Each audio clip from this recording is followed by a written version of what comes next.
A blessed morning sa tanan.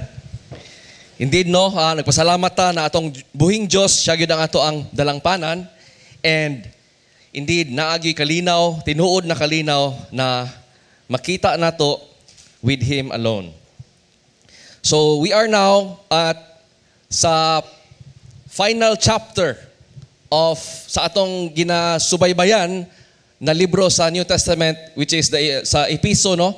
And nanata karon sa kapitulo 6. And kung napansin ninyo, no, magsugod naman rin since sa kapitulo 5, mga naghisgot na about sa mga praktikalan sa kinabuhi. And mo ginakong makakatingkanhan sa Ginoo ba na ang iyang pamaagi lahi gid sa ato. Kay sa ato normally gusto ta diretso ta sa praktikalan. Pero ang Dios, no, kitagaan gyud niya og grabe, no, kapitulo 1 ang mga nindot kay na mga kamatuoran about kinsa siya ug unsay nadawatan nato sa iyaha na mga grabe na mga dili maihap na salapi in terms of spiritual blessing. And therefore mao ni ang mga kamatuoran na di ay makapasabot ka nato, makapamotivate ka nato na to live the surrendered life, no, sa Dios. Kay ingani mi siya kabuutan, ingani mi siya kamaayo. So matuman nako karon ang iyahang mga sugo para sa akong pamilya, para sa akong trabaho, para akong kinsa ko, no, so that mo din ang mga nindot na mga outcome. So naanata karon sa atong title ani na mensahe for this morning, ang una nga sugo nga may saad sa panalangin. Nindot kayo ni siya. I believe kita tanan naagyoy kuan gyud, no, mag-andam ta kay ug mukaon ta sa pulong sa Dios karong kabuntaga. So Episo kapitulo 6 bersikulo 1 taman ta sa 3. And then Lord willing mo padayon ta sa bersikulo 4 next Sunday. So ingon diri, kamong mga kabataan, tumana ninyo ang inyong mga ginikanan. Kay mao kini ang angay nga buhaton sa tinuod nga Kristohanon.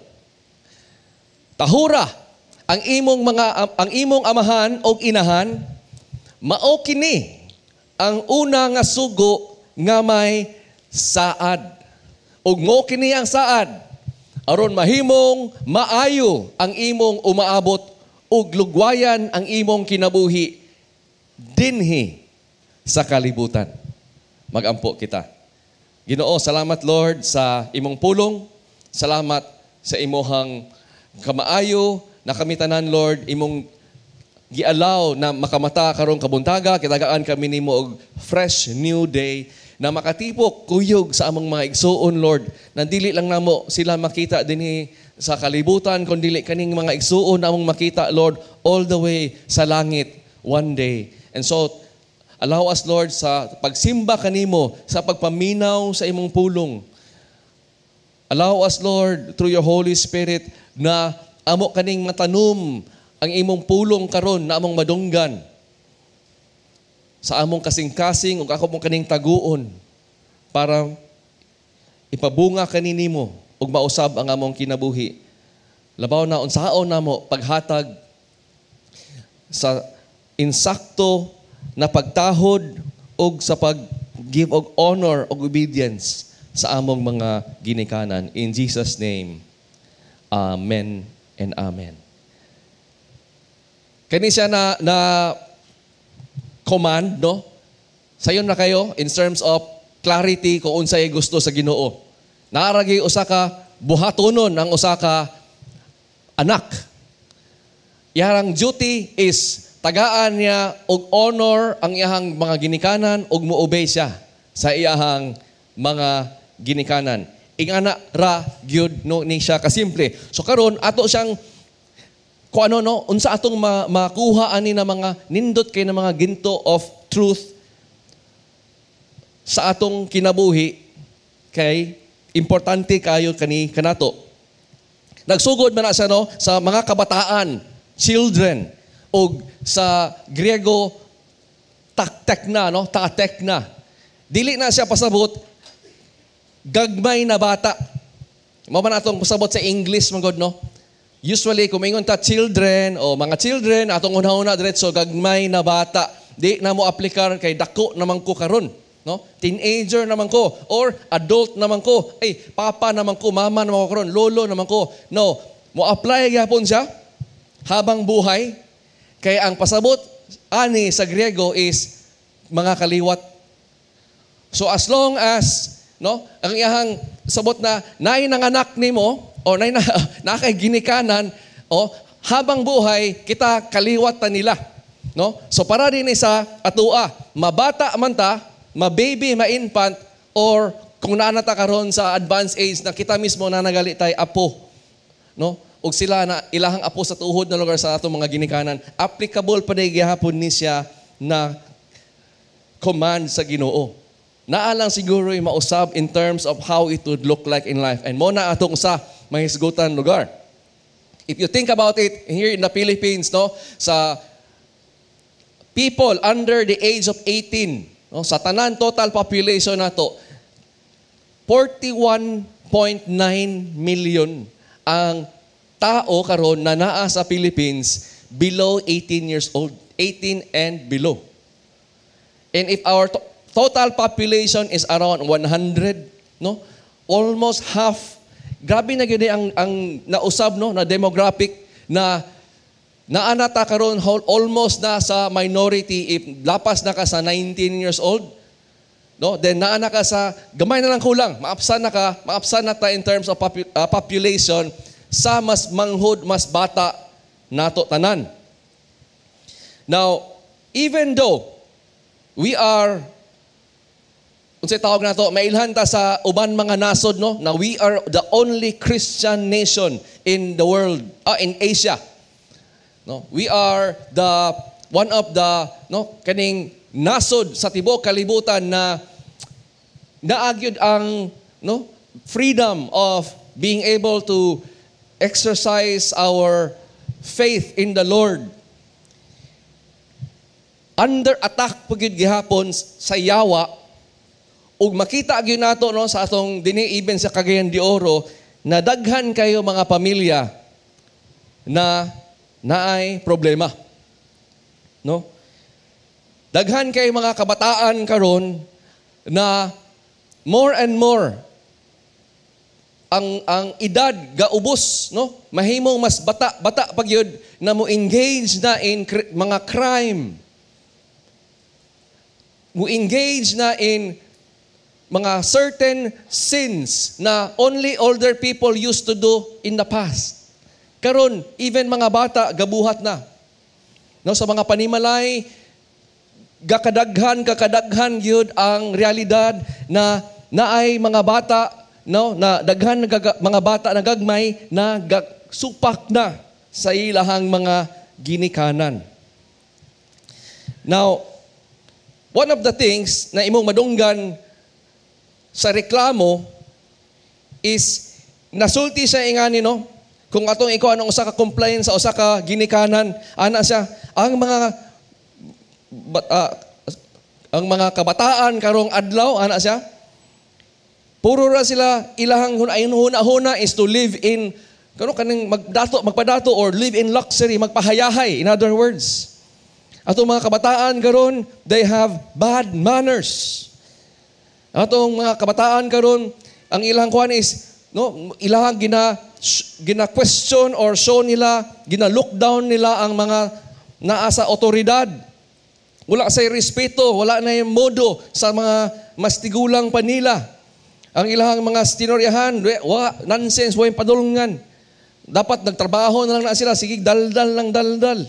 Kani mga kabataan karon, no, di na sila mo barog sa mga sa unsay insakto, di na magali sila mo barog kung naay mosulod na tigulang, no? Wala na gyoy tahod.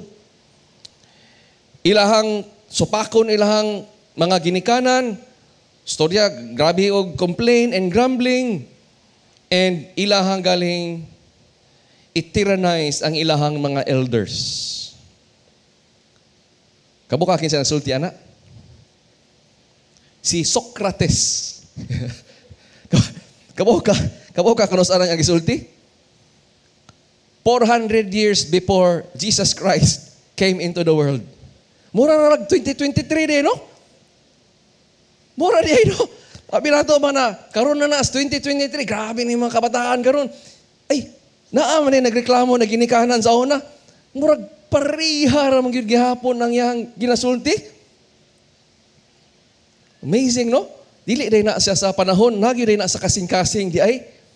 And so, it's a wonderful, wonderful thing, no? Na kanidi ay mga atong nainkwentro karon, busa di ay naay pulong sa Dios na mo tudlo nato, na mo equip nato, mutabang nato, no? Relevant siya in all times, at all times.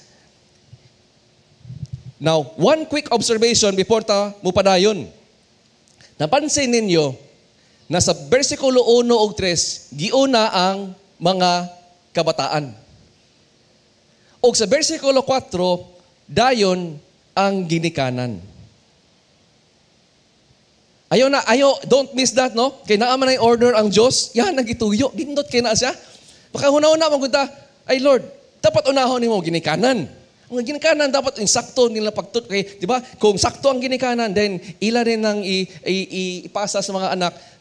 So, di ba? In a culture manggod, where daghan kay problema, ang kuan ba na, kinsa man ang salaan ni, kinsa may nauna ni, the blame shifting ba? Oftentimes, dili nato, sayop ang ato, kay atong kasing-kasing o pag hinahuna ang manggod, lain yun nino kung sa pamaagi sa Diyos. Importante kayo ni siya na naani ni order. Basta akong gibulag ang atong mensahe karon, no? Naingon ko una ta sa mga kabataan ug sa sunod na linggo sa mga ginikanan.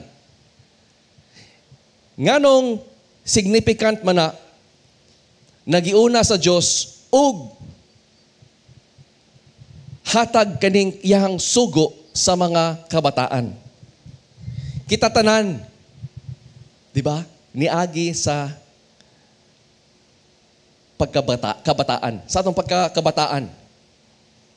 And kabaluta sa ato ang nasabtan sa pulong sa Diyos na ang tanan kita, mga kabataan, wala ta na abot diri sa kalibutan na automatic na ni siya na mo-obey ta diretso ug mo-honor ta sa atong father and mother. Dili ni siya automatic. In other words, one of the good news lugar, kung imong tanawon, nagihatag ni na command sa Diyos, usa ka implikasyon makita nimo diretso, ikaduha na implikasyon imong makita lang diretso, sa kana na order is this, di man ni siya naa sa ato daan. So kung ihatag siya na sugo, then it means pwede ni siya makatunan. So kung pwede siya makatunan, then no, sa pagtudlo ani obey, no? Sa matudloan ta to obey, magdako ta na naaning katudloan, ginatudlo ang pulong sa Dios sa tuwa, no, ang kabubuton sa Dios, ang pamaagi sa Dios kung sa atong ginikanan, sa atong komunidad, sa simbahan, no, to obey and honor our father and mother. Magdako ta na makatunan nato ni siya. Ang pinakauna na sugo na naay blessing. No? We can be taught. And so, nakita nato, nakatong sa Old Testament, ni nakabase, no? Sa Old Testament time, sa story sa Exodus, in Mount Sinai, ang Diyos iyahaning gihatag na iyahang kabubuton in the form of the 10 Commandments kang Moises sa iyahang katawhan na iyang pinili Israel. And mo man na time no na slowly by slowly ang Diyos ga-reveal siya sa iyahang mga pinili kung kinsa siya, ang kamatuoran kung kinsa siya o iyahang mga kabubuton pinaagi karon sa balaod. And so paghatag ani niya na balaod, makita nimo na iyahang ginatudluan ang iyahang mga tanan, ginatukoy as mga katawhan niya, iyahang mga anak, iyahang mga pinili. Unsaon pag love sa iyaha, So the Ten Commandments, if we both hunaw-naon, upat ana, gitudluan ta sa Dios unsaon paghigugma sa iya ha. You shall love the Lord, no? You shall have no other gods. You shall not bow down and worship to any idols. And tudluan ta unsaon pag-love sa iya, what it looks like. And then unom din ana is about how to love others. And ang pinakauna lugar dayon is tahura ninyo ang inyong amahan o inahan.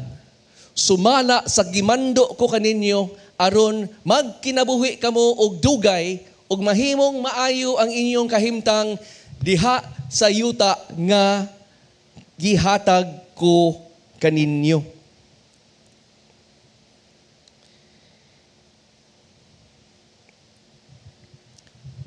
That's the command, no?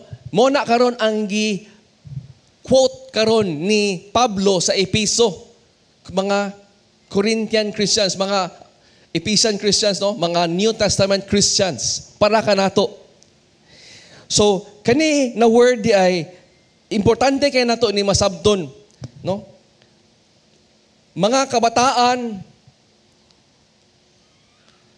tumana ninyo, which is obey, clear makayo, no? And tahura ninyo ang inyong mga ginikanan.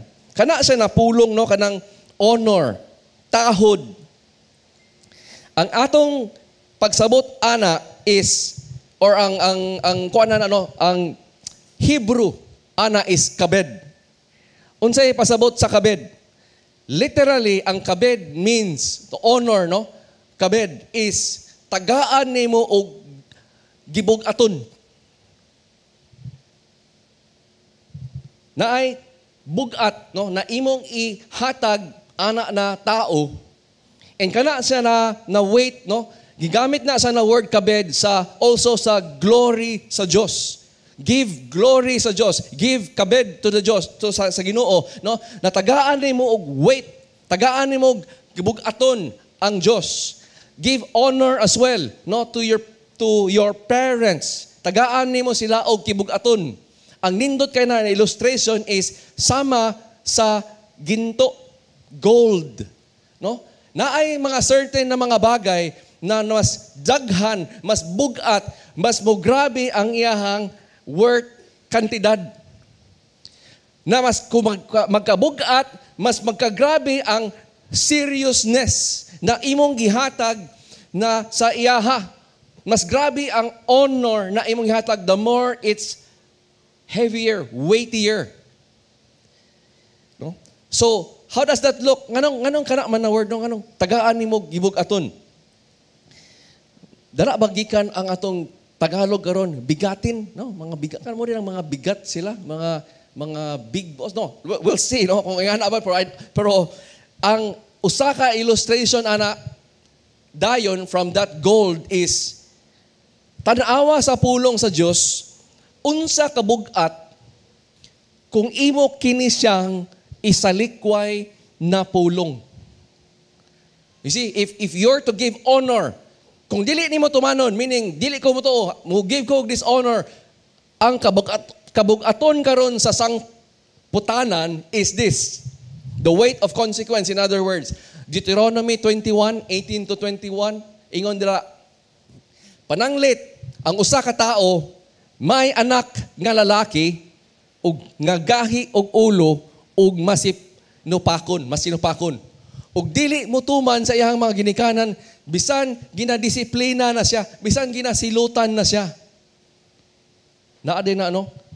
And unsa may consequence sa usa ka bata, usa ka anak nga di, no, magpagahi og ulo og magsupak-supak ragyapon maski ginatudloan na siya sa iyang mga ginikanan. Ang ingon sa kasugoan sa Dios is dadon sa mga ginikanan kining ilang anak ngadto sa mga tigdumana, sa mga elders, and then didto sa ganghaan sa lungsod. Ingon ang versikulo 20, ug moingon sila sa mga tigdumala, kining among anak gahi og ulo ug masinupakon. Dili siya motuman kanamo, gastador, og palahubog. Mura gyapon siya 2023, no? And then, ingon ni, unya, unsay buhaton nila? Unya, batuhon siya sa tanang mga lumulupyo sa lungsod. Hangtod nga mamatay. Kinahanglan, wadon niyo kining daotang buhat, evil among you. You must purge this evil among you. Think about it. Dili de siya gaan kung ang parusa niya, kung isalikway siya, bugat man kayo. No? So, one way to understand na kaning honor is very important. To give weight to something is very important. Kay makita man nimo in the way it would be punished. The consequence, bugat man kayo. So, kung ang usa ka tao, iya ka ning i-disregard, iya ka ning i-treat, murag wala, gaan ra kayo ni, wa ra ni, dali ra ni, ana. Pero ang atubang sa paghukom sa Dios, bugat man kaayo. Mo ni ang realidad, no? Na dili mausab. And if the weight of the consequence is so heavy, on the other side, tan-awon po nimo ang kabugaton pod sa pag-motivate kanato sa pagtuman ani na command sa Dios. Ug niingon diha, kamong mga kabataan, tumana, obey your parents, ang inyong mga ginikanan, kay mauman kini ang angay nga buhaton. It is just right, no? Insakto ra gyud, swak na swak, mufit ra gyud kaayo tungod kay mga anak naman ta sa Dios. So in other words, the beautiful motivation here, number one, is just right. It looks good, appears good, will feel good, no? Na kani siya angay lang yun di ay ni buhaton. And the second is naa sa versikulo 3, tahura ang inyong mga ginikanan aron mahimong maayo ang inyong umaabot. All will go well with you. That is the blessing, the command of this command. Nindot kay siya, no? Kinsa may dili ganahan ana na kinabuhi. Mo man ka niya tong the reason why kinatanan magkayod from Monday till Saturday. No? Mukayod ta nga naman para moabot sa maayo ang atong mga umaabot. Ma-attain na to, di ba? And yet, here it is.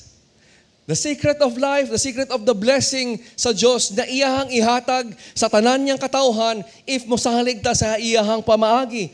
Nagsugod siya sa tumana o tahura ang inyuhang ginikanan.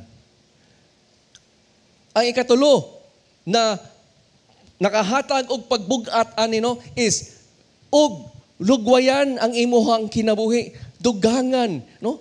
Ang inyuhang kinabuhi, mutaas ang inyuhang kinabuhi. Ang usa ka kuan na lugar sa commentary ani na command is Proverbs 3 bersikulo 1 ug 2. Anak, ayaw gayud kalimti ang gitudlo ko kanimo. Tipigi sa imong kasing-kasing kang akong mga sugo. Ang pulong sa Diyos, no, ang kamatuoran sa Diyos, kay makapauswag, no, it may all go well with you, o makapataas kini sa imuhang kinabuhi. So ang kanisya na truth, no, kung ato ning buhaton,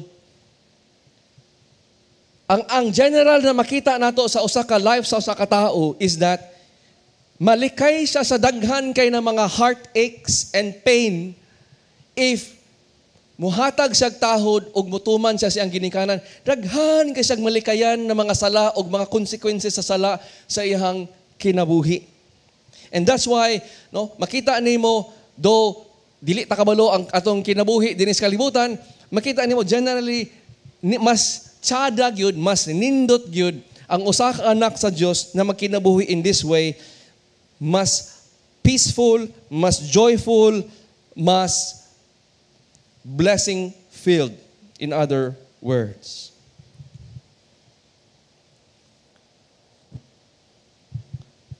Now, balik ko sa akong gingon ganina.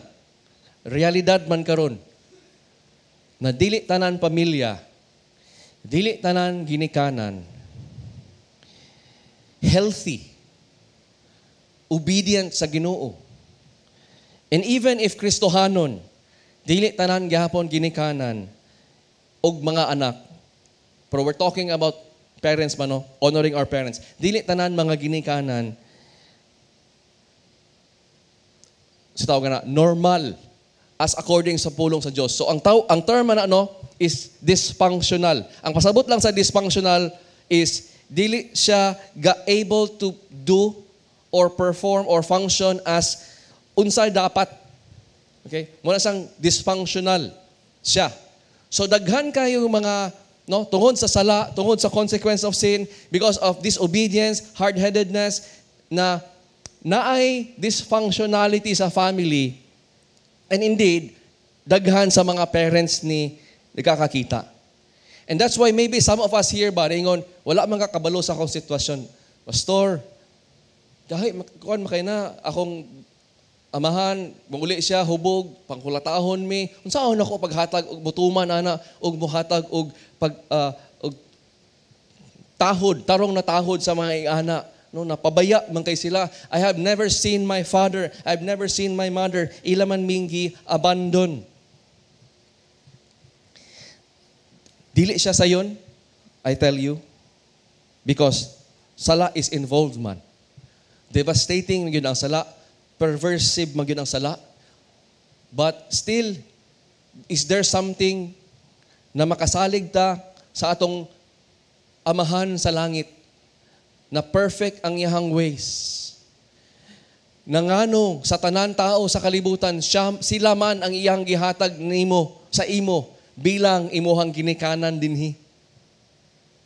And if perfect ang iyahang ways, perfect ang iyang kaalam, ug ang iyahang purpose sa tanan niya mga katawhan na ay good purpose, then consistent lang yun sa iyahang karakter, consistent lang sa iyahang ways, na yes, even ang atong mga ginikanan, though dysfunctional, dili sila perfect, applicable pagyapon sa command nato karon na kumutahod ta nila, muhatag ta og obedience in a way, masabta nato later what it would look like, na ay nindot gyapon na blessing for our life. And so we should, kay naa man gyud ni kabugaton, no? That we should tagaan nato sila og kabugat, no? To them. Another way to encourage us, if naata sa dysfunctional families, with dysfunctional parents, the Bible is full of dysfunctional parents. Nagsugod kani kang Adam o kang Eva, na nakasala sila, naa sila'y anak, ni si Cain, na mooy mismo ni patay sa iyang kagulingong igsuon. Naata sa Bible na naa si Abraham o si Sarah, no? Na-engage sila sa mga immoralidad, bakak, no? And then, yet, nakita nato na naay grasya ragapon sa ilang pamilya. Nakita nato si Isaac o si Rebecca, naagapoy manipulasyon, naay mga deception, bakak, naay mga favoritism sa family, and yet, nakita nato na naagapoy nindot na outcome sa mga anak o para sa ginikanan. Tungod sa ilahang pagtuo sa Diyos, gigamit sa tanan sa Diyos, no, for work all things for good to those who love Him and are called according to His purpose. Pero unsa man ang usa ka best example ani? The best example is naa kang first Samuel chapter 14, 19, and 20. Kaning mga chapters, no? The story of King Saul and sa iyahang anak na si Jonathan ug sa iyahang son-in-law na si David. Kinsa man ang dysfunctional parent dinhi? Si King Saul. Ug makita nimo sa 1 Samuel 14, for example, na naay usa ka giyera na panahon sa Garbo ug sa kuan pamaagi ni Saul na siya gihimo na pledge and promise, walay maski usa sa akong sundalo mukaon before amo to ning mapildi ang kanina atong kontra. And ang iyang anak na si Jonathan, wala nakadungog ani, wala nakabalo ani, nakakaon siya og honey. And then, pagkadungog ni Saul, ana, giingnan niya sa iyang anak, patyon tika. O patyon yun data siya tinuod sa iyang anak, if wala ni-intervene ang uban na mga sundalo. Niingon, Saul, Haring Saul, si Jonathan di ang dako kayo gigamit na instrumento sa Dios para makatagaan ta og victory, no? And yet makita nimo ing ana siya na klase na ginikanan, willing to kill his own son sa dili mao na mga promise. Makita na po na nimo sa kapitulo 19 sa 1 Samuel, ingon diha, unya gisugo ni Saul si Jonathan ug ang tanan niyang alagad nga patyon niya si David, ang iyahang son-in-law, tungod sa jealousy, tungod sa fear and insecurity. And so nakita din nimo, apan gimahal gayud ni Jonathan si David, busa gitagaan niya warning si David ug wala natuman lugar. So in other words, makaingon ka, nagsupak man si Jonathan. Wala man ituman si Jonathan sa command sa iyang papa. Nakasala lugar si Jonathan dinhi. And mo na atong realidad na I want us, because we live in a world na daghan gid kayong dysfunctional families and parents. We can learn from our brothers here that makahatag tag-honor sa ato ang mga ginikanan. Unang-una, by honoring God first. Usahay sa sitwasyon. Mahatag na itong honor ang atong ginikanan, dili sa pagtuman sa ilang gisugo nato na pabuhaton og sala, kung dili by trying to help them, to preserve their honor, ug tabangan sila na dili sila makabuhat sa daotay instead that will dishonor God. So, katong gibuhat ni Jonathan, nawala niya gituman o gipatay niya iyang best friend, ang iyang kagulingong brother-in-law, ang son-in-law, is natabangan niya, ni-obey man si Jonathan first kang God, gi-honor niya si God, gitabangan niya si David, o gitabangan niya iyang amahan, na dili makabuhat ana na sala. So, that's something na we can also learn. That if naaman tay dysfunctional parents, dili man pasabot tumano nato tanan kay mo man istorya tong affection. Baski ila kung iyano kung ingnan or suguon lugar na buhaton na dili man na tama, ako lugar gyud nang buhaton tungod ani. And rest assured, again, the word of God is perfect, His ways is perfect. This is the wisdom and the way of the Lord. Kung sa uban na mga butang na dili sala ilang i-ask kay mo, bahala, lisod pa rin nimo kontra gusto nimo, by all means, tumana. Pero if it means, papilion ka, whether you honor God or your parents, kinsa man unahon, you can honor your parents by honoring God first. Ang ikaduha na ito makita here, in terms of gleaning something precious sa ilahang kinabuhi of having ehemplo of this dysfunctional family. 1 Samuel 20, 41-42. Unya, usa sa pinakasakit na scene here, na na-realize ng yun ni Jonathan sa daghan na kayo inkwentro, bangi ni Saul ug ni David. Seryoso na yun si Saul, na patyon na yun niya si David, di na magpapugong, dili na mapugngan. Unya, niabot sila sa realization, ug mo ni ang sad kay nasin at the end part of chapter 20. Unya, naggaksanay sila. Ug nang hilak ning duha ka magigsuon, kaning duha ka best friend. Labihan gayud ang paghilak ni David. Unya, this is the last part. Makabuak sa kasing-kasing ba? Nilakaw si David ug si Jonathan mibalik sa lungsod.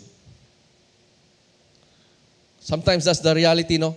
Na the dysfunctionality of the families would result in magbiak ang pamilya.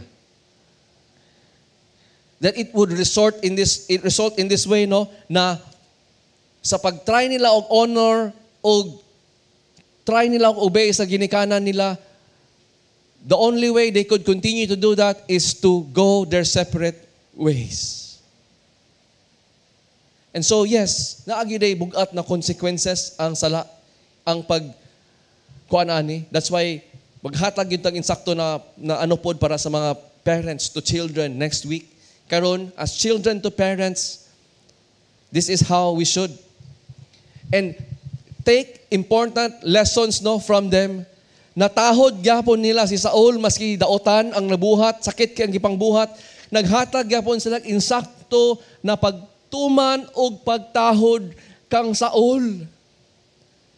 Makita nimo later in 1 Samuel 26, David, no, ang son-in-law, kapila siya na tagaag oportunidad na baslon niya sa tinawhanon lang na pagbalos. Pwede na niya humanon ang problema. Pero sa iyang pagtahod sa Diyos, gitahod niya iyang father-in-law.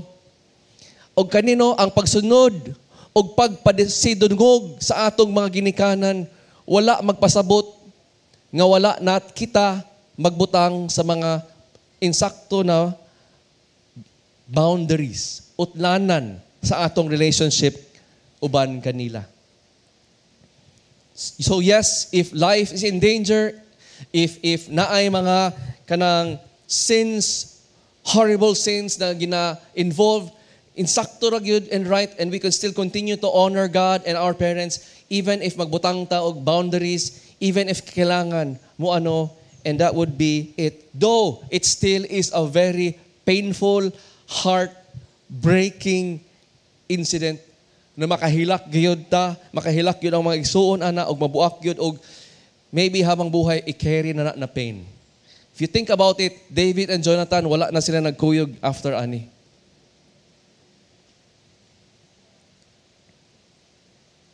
So you see, wala gyapon diay tay lusot maski naatay mga ginikanan na dili gatuman sa Dios or dili nila ginabuhat ang insakto. We can still honor and we should still honor and respect and obey our parents. Now, if para ni sa tanan nato in all stages of life, how can we do this? And mo ni ang atong ikono, we'll close with with this practical ways on how we can apply this. Number 1 man to ganina, kung natay dysfunctional parents, kani number 2, unsaon nato in all stages of our life. Kita tanan niya agita pagkabata, gamay, but mga gagmay edad. How can kita, if naata karon mga bata na naminaw ani, you are young child right now. How can you honor your parents? Well, number 1, God wants you to obey. Klaro kayo. Sa kanina age in life, no, if you're a young child, you must learn obedience sa imong mga ginikanan. Kaon na, tulog na, pagtuon, no? Buhatay mo assignment, daghan kayo ways ang pagtudlo sa mga ginikanan ani in teaching us to obey is naa sa pulong do or do not do. Ayaw, buhata, ayaw ni buhata, no? Ingana ang mga pagtuon nato. And you must learn to obey, no? In a way, young child, na dili mo diretso ka og tuman. And kung mo-obey man ka, naasa in the attitude per me sa imuhang pagtubag, sa imuhang pag-respond sa ilaha is naagyoy honor, naagyoy respect. No? And so this is part of parents teaching their children. Sa among panimalay, naaragyod mi usa ka balaod na kabalo sila madisiplina ang akong mga anak. Kabalo akong anak, kabalo akong son o akong daughter ani. Mo gini akong natudlo sa ila since the age na makasabot na sila so good. Dylan, Gwen, the only times daddy will spank you, will discipline you if you disrespect and disobey your mommy or your daddy. And tanan, anak, lugar, mubalik, anak. Maadto mi sa mall. Kita siya dulaan, daddy, palita na. Muingon din ko, sorry nak, ayaw lang. Tanaw lang ta. Sugod din og wild, no? Sa tanan bata gyud anak kung di makuha ang gusto. But I have to teach my son how to obey. And so muingon ko sa iya, Dylan, di ba nag-talk naman ta? Daddy already taught you that if you throw a tantrum, it will take away your joy. Look, happy kita before this. Now, kung mag-anak ka because you just don't get what you want right now, Daddy didn't say we will not have a toy later. No? But then, what are you doing? So I always go back to, what are you doing right now? Are you obeying Daddy? Are you showing respect to Daddy? And pag-ingon siya, dili. No, I'm disobeying. So what will happen? What will Dad have to do if you disobey Daddy? Discipline. Okay. Are you gonna obey Daddy? Sahay, dili yun. Let's go. Let's go to the car. Let's go to where? And then, mabuna lang yun. No? And so, Dylan grows up knowing the joys of trusting his dad, even if sa iyang mga moments na dili siya ganahan, and that would be something that precious. Young children, this is what God wants you to do. Obey your parents. Learn to live life in growing trust and obeying your parents. This is the best for you. You speak to them and treat them with respect. Ayaw sila basta-bastahi. No, unsa may pasabot anang naay mga naman ko na inatendency sa kagamay na bata na murag ilang i-take lightly. Remember, honor is to give weight. What is the best example ani? Ingnon nimo, tulog na. Later, wait, di ba? Murag iyang dali ra kayo pahulaton ka or ingnan karon na, now na, kaon na. Later, mommy, or di gagali ka tubagon. No? So you have to, young children learn. Na kung unsa isulti sa imong parents, learn to obey and take it seriously. Do obey right away. No? So usapon na sa among okay, when are you supposed to obey? 5 times, 3 times? Does mommy have to count down? And dagan kay ginikanan, 10, 9, 8, 7, 6. Mag-launch na rin ang rocket. Pero ang ginatudlo atong ginatudlo sa atong mga anak is, di ba? Don't take mommy seriously for 10. Don't take mommy seriously 9. Don't take mommy seriously 8. Aya na din sa 1. 1.5. 1/4. And then, aya na din ka, kog bakos. Aya na magkandangan. No? So, we have to teach as well ang atong mga anak to take their parents seriously. Not to take them too lightly. Another way that you would do that, maybe unconsciously earlier when Dylan was still 1 or 2, is that G would always pass the responsibility of disciplining to me. Daddy, si Dylan, dili mo maminaw. Daddy, per me, anak si G, na siya habit of doing it. And so, Dylan learned that when it came to Daddy, minaw siya right away. But when it came to Mommy, pwede niya, unya-unyaon, basta-bastahon, no? O dili mo tuman. And then, one day, nangyon ko kan G, kaya reklamo man si Gina, kung ano, mutuo man na si Dylan ni mo, dili sa ako And ko, how have you been teaching your child? Ginaingnan na bitaw ka na ayaw na, buhata. So, then, dapat usata as father and mother.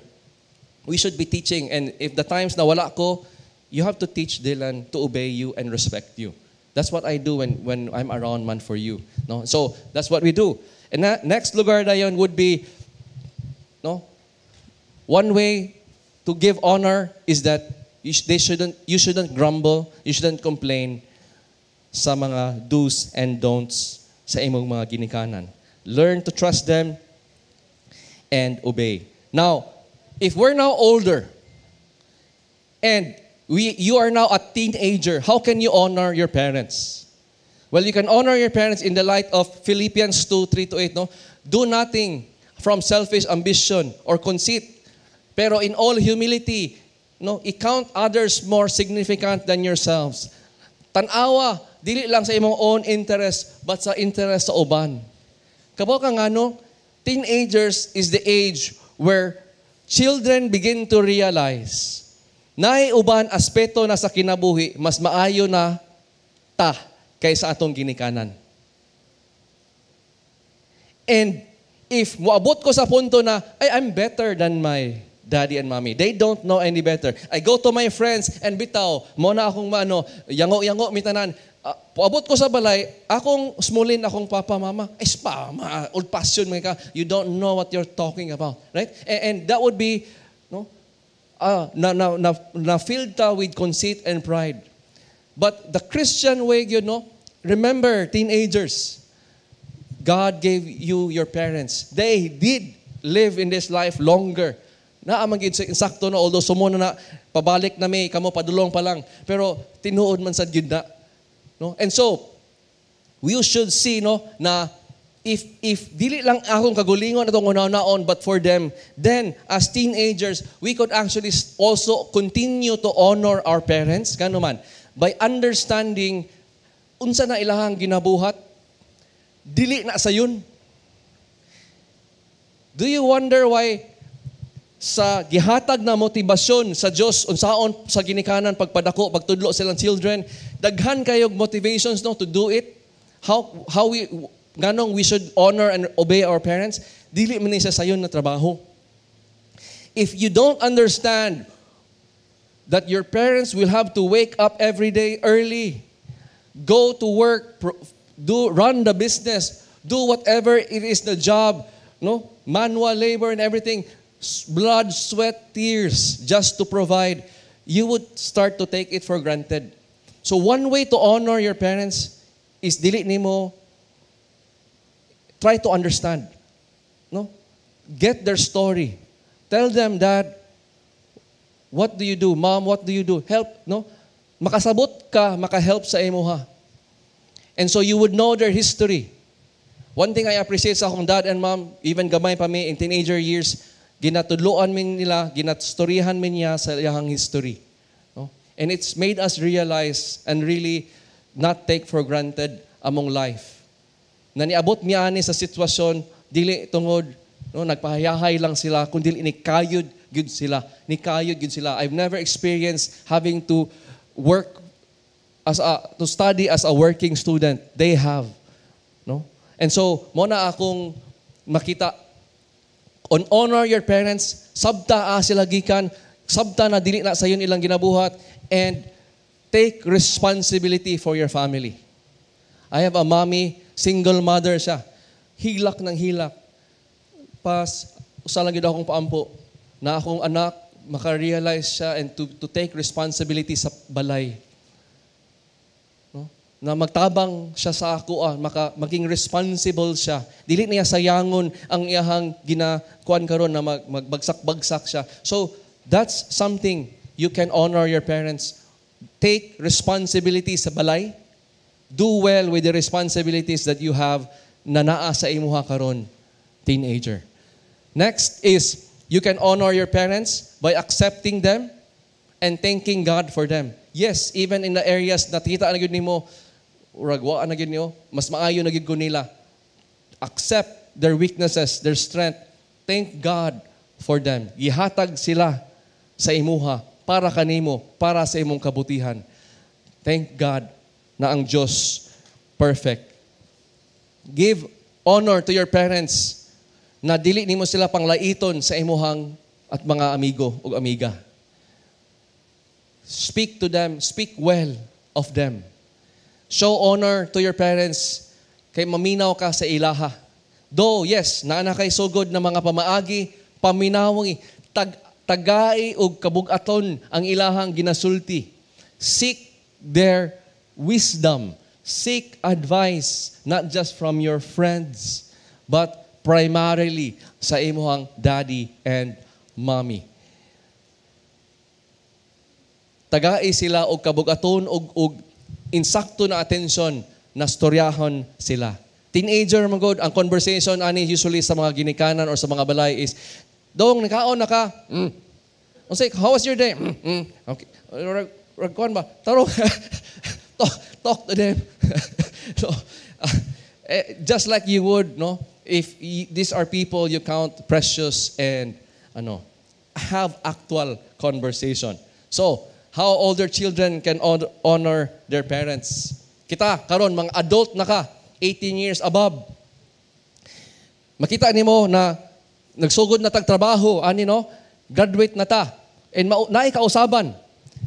For younger adults, we can continue to show honor to our parents by, even though magsugod na ta, nagpuyo na ta sa maybe another apartment or nagsugod na ta og earn money for our own, making decisions for our own, continue to seek advice. Seek the blessing in making your decision. No? Put weight to their unsa ilang isulti. And makita gyud nako ni sa akong dad is that's one of his love language and ma-appreciate gyud niya. Mugawas gyud na sa among conversation that he really appreciates even from his siblings na they would come to him and ask advice from him. And I saw that na because I'm just thinking on, di ba? When I asked my wife, how do you show honor and respect to your parents, man, babe? Ano siya? I think of how I can, unsa ilang need. How can I show love to them? And so, for my wife, ana siya, I make it a point, tawagon na ako, magtawag or mag-call ko sa akong parents regularly. Because, moment ihang nakita na expressing love and unsa pod ang way na ma-appreciate pod sa ihang parents ang ihang time and attention and chika-chika lang na sila bisan unsa. And so, nakita na ko na if now we're an older adult, we could give honor to our parents by teaching their children, our children, to give respect and honor to their grandparents. And the way I do it for my children is, Dylan, Gwen, do you know your ama, your lola is my mommy? No? Lola is your mom's mommy. Ama is daddy's mommy. You should respect them, okay? Just like you did to daddy and to mommy. Shall obey them, okay? No? So, ginatudloan ako sila, ako mga children, to respect and honor my parents. If, as older adults, we can continue to honor God by making sure they are well taken cared of. No? Maabot sa punto where atong parents, maabot na gyud sa edad na maglisod na sila, then it's really the way we can honor them. And that will be just right according to our faith in the Lord. Now I'll close with this. Kita, mga anak sa Diyos, ang atong mga ginikanan, wala na sila ni get in the way of God's plan for you.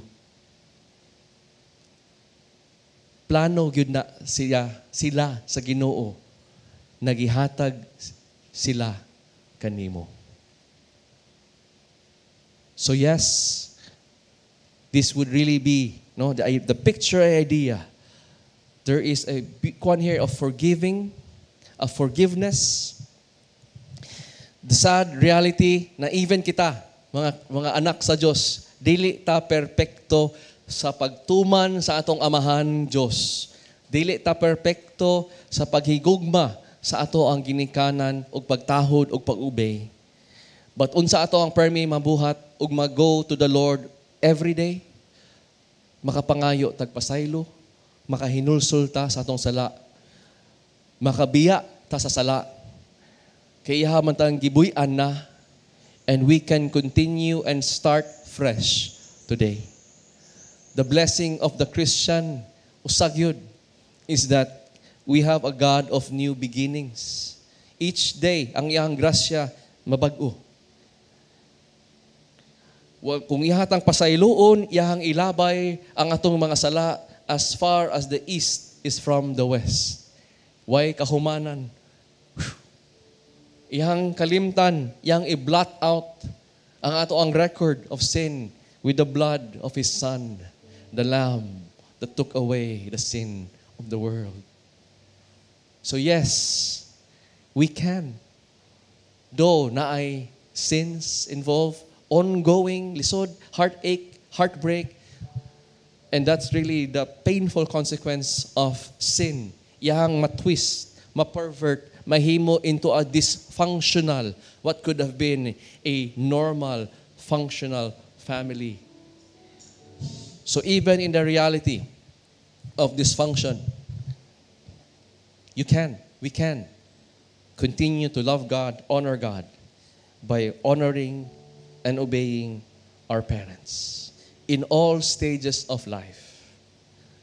Magampo ta. Ginoo, salamat Lord, na ikaw ang amoahang Diyos, Amahan sa langit, the perfect Father. And we see in Jesus Christ, the perfect Son. And nakita namo ang perfect love between what a daddy, what a son should have between them. Perfect communion, perfect love, unity. Because there is absolutely no sin, Lord. Wala gisa sin because ikaw ang thrice holy na God.